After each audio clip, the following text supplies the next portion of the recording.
Hey guys, Andy Glass here, STVRacking.com and Glass Impressions on YouTube.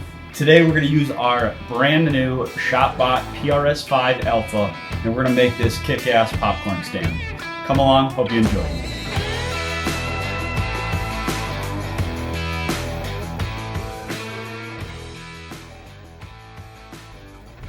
Let me tell you a little bit about the Shopbot PRS5 Alpha. Rapid transit at 1800 inches a minute, cutting up to 720 with a ton of options for table size and Z travel. But what really sold me going from the 4 to the 5 is the modular table. The sides and the rails sit level with the bed, so you have 360-degree access to your material all the way around. And it'll just cut about anything: wood, plastic, high-density foam, aluminum, and a whole lot more.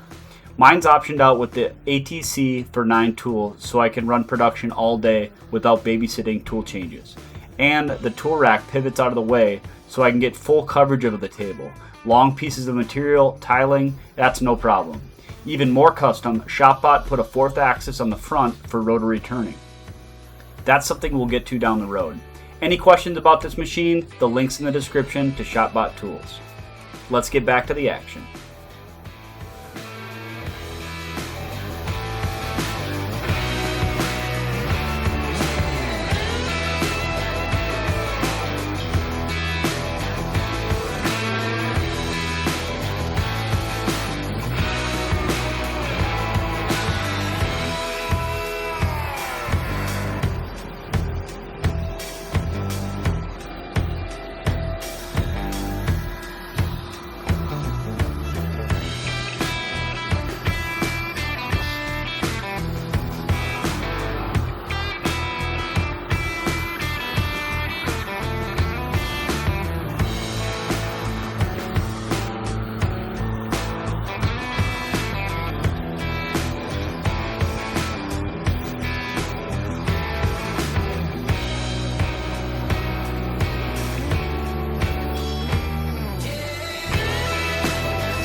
Well, I hope you guys enjoyed the video. The final product is stunning. The Baltic Birch is gorgeous. I love the functionality of the flip-up table, the 3D printed axles for the wheels, the 2 drawers for the storage, and of course the popcorn stand is going to make some delicious popcorn. As always, the Shopbot CNC did a great job. I love the functionality of the new PRS5 with the lower sides. Obviously the flip-up ATC, which gives us the flexibility of tiling longer material, and then the rotary axis up front that is custom to me, and it's something that I am really excited to dive into more projects. Please smash that like button, subscribe, and I hope you guys look forward to some more CNC content. Thanks for watching. Have a great day.